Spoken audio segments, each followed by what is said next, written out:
The COVID-19 pandemic has caused major changes and challenges within education, impacting students, teachers, and parents all around the world.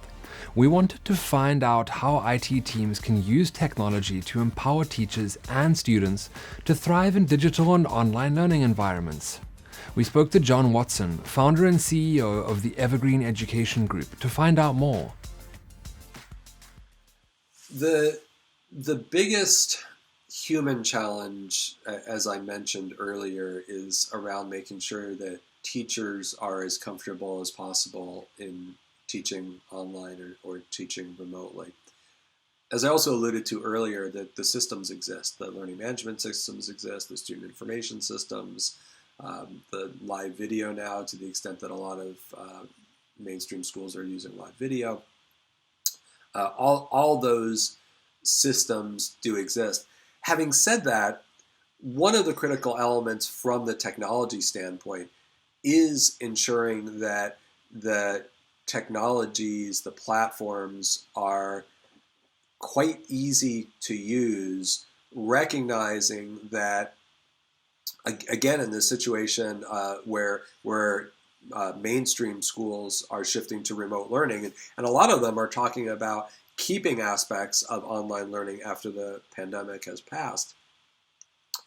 One of the issues that you see within these more mainstream schools that's a real challenge is that teachers end up being the frontline tech support for students. That's not really a tenable long-term situation. What you want is to have, first of all, a system that's as intuitive as possible. Second of all, you want to have the types of support systems that are simply available online, whether it's through text or video or maybe some sort of live chat.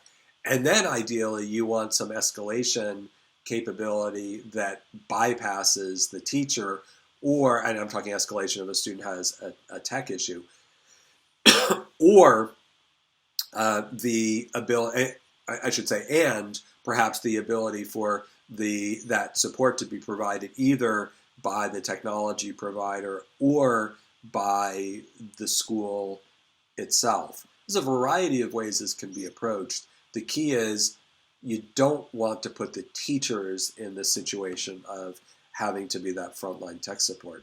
Technology has been so instrumental in these new ways of learning, but there are so many possible solutions.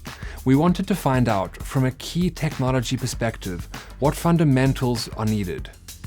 And are they classroom-based technology, or is it about equipping teachers and learners with personal technology that gives them as humanized a virtual experience as possible when they need to engage with one another? Much more the latter. Although there are a lot of schools right now during the pandemic that we're seeing doing the first example you gave, the idea that you've got a teacher in a classroom who is lecturing with, let's say, 25 students, or no, let's say 15 students in the classroom, and simultaneously 10 students are online and watching and listening to that lecture. That is absolutely going on.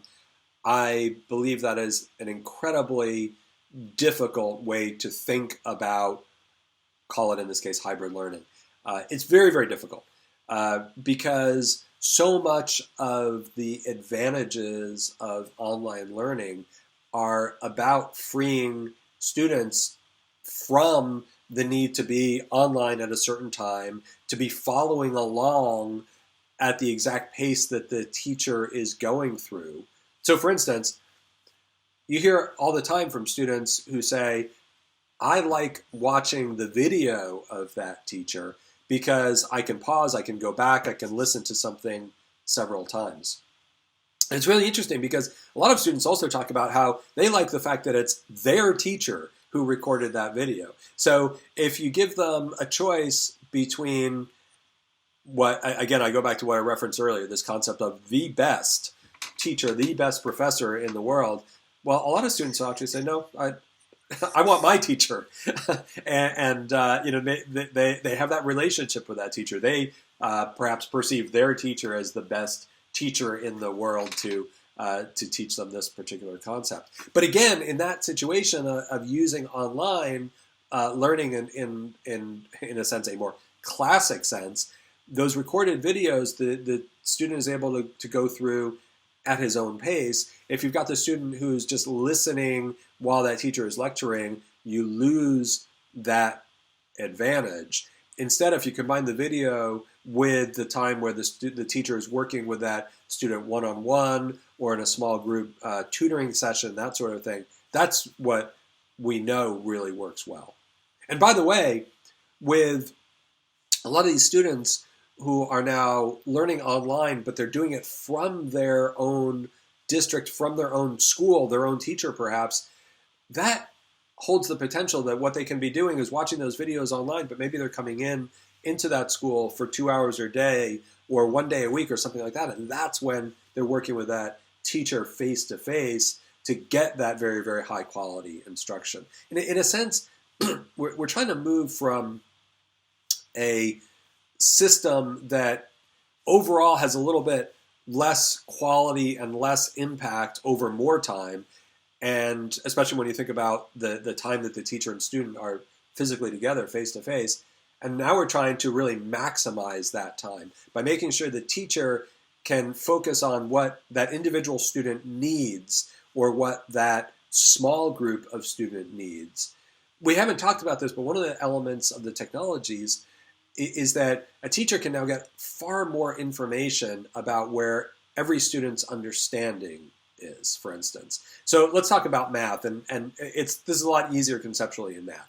So if you have a group of students who are shifting, the class has learned two-digit multiplication, let's say, and now you're moving on to three-digit multiplication.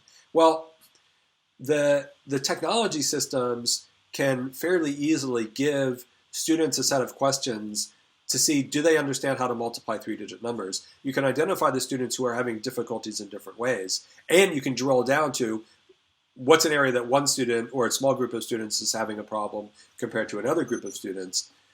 The teacher can then see those students and say, okay, I need to spend 10 minutes with this group of students who are struggling with this one point.